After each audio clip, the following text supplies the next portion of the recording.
দুই বন্ধু মাছ মারতে গেছে। দুই বন্ধু কি করতে গেছে?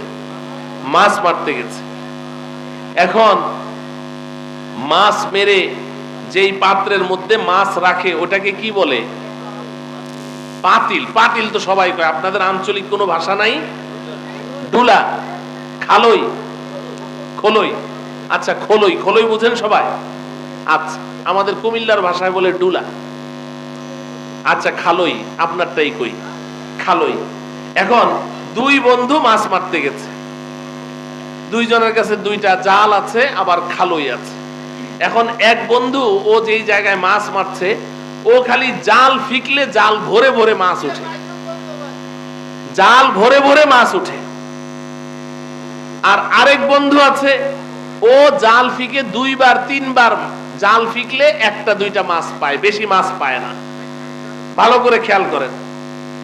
এখন যেই বন্ধু জাল ফিকলেই খালি জাল ভরে মাছ উঠে, জাল ফিকলে জাল ভরে মাছ উঠে, এই বন্ধু জালের মাছগুলো যেই খালের মধ্যে রাখে না, খালের তলার মধ্যে এত বড় একটা ছিদ্রি। আর যেই বন্ধু দুইবার তিনবার জাল ফিকলে দুই একটা মাছ পায়, ওর খালইটা ভালো, কোনো ছিদ্রি টিদ্রি নাই। এবার আপনারা বলেন, সন্ধ্যাবেলা এই দুই বন্ধুতে মাছ মারা শেষ করে খালই নিয়ে বাড়িতে গেল। যেই বন্ধুর জাল ভরে ভরে মাছ উঠলো, ওর খালের মধ্যে মাছ আছে কয়টা? একটাও নাই। আর যেই বন্ধু ওই দুইবার তিনবার ফিকলে দুই একটা করে মাছ পেয়েছে, তার খালের মধ্যে যেই কয়টা মাছ পেয়েছে সব ঠিকঠাক আছে না নাই? এই দৃষ্টান্তটা যদি আপনার আকলে ঢুকে, তাহলে আমি আপনাদেরকে একটা হাদিস বলি। নবীজি সাল্লাল্লাহু আলাইহি সাল্লাম একটা ভয়ঙ্কর হাদিস বলেছেন, ভয়ঙ্কর কথা। ছোট্ট একটা হাদিস, তবে বড় ভয়ঙ্কর। নবীজি বলেন, রুব্বা কাসিয়াতিন ফিদ দুনিয়া আরিয়াতুন ফিল আখিরাহ। এই হাদিসের মুহাদ্দিসিনে কেরাম তিনটা ব্যাখ্যা করেছেন, আমি একটা ব্যাখ্যা আপনাদেরকে বলি। নবীজি বলেন, রুব্বা কাসিয়াতিন ফিদ দুনিয়া আই আমিলাতিন ফিদ দুনিয়া আরিয়াতুন ফিল আখিরাহ আই খালিয়াতুন আনিস সাওয়াবি ফিল আখিরাহ। নবীজি বলেন, এই দুনিয়াতে অনেক পুরুষ, অনেক মহিলা প্রচুর আমল করে, প্রচুর আমল করে। ফরজ ওয়াজিব সুন্নত এটা তো আছেই, নফল ইবাদত প্রচুর করে, প্রচুর নফল নামাজ পড়ে, প্রচুর নফল রোজা রাখে, দান খয়রাত করে, কোরআন তেলাওয়াত করে, জিকির আজকার করে, প্রচুর নফল আমল করে। কিন্তু আরিয়াতুন ফিল আখিরাহ, পরকালে গিয়ে দেখবে তার যে নেকির যে খালইটা আছে, এই নেকির খালইটা খালি, ভিতরে কোনো নেকি নাই। নাউজুবিল্লাহ বলেন।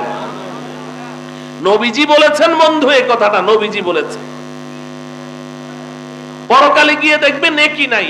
জিজ্ঞাসা করবে, রব্বুল আলামিন, আমি এত নামাজ পড়লাম, এত রোজা রাখলাম, এত আমি যাকাত দিলাম, হজ করলাম, এত দান খয়রাত করলাম, এত জিকির আজকার করলাম, আমার নেকি কই? খালইটা খালি কেন? নেকি কই?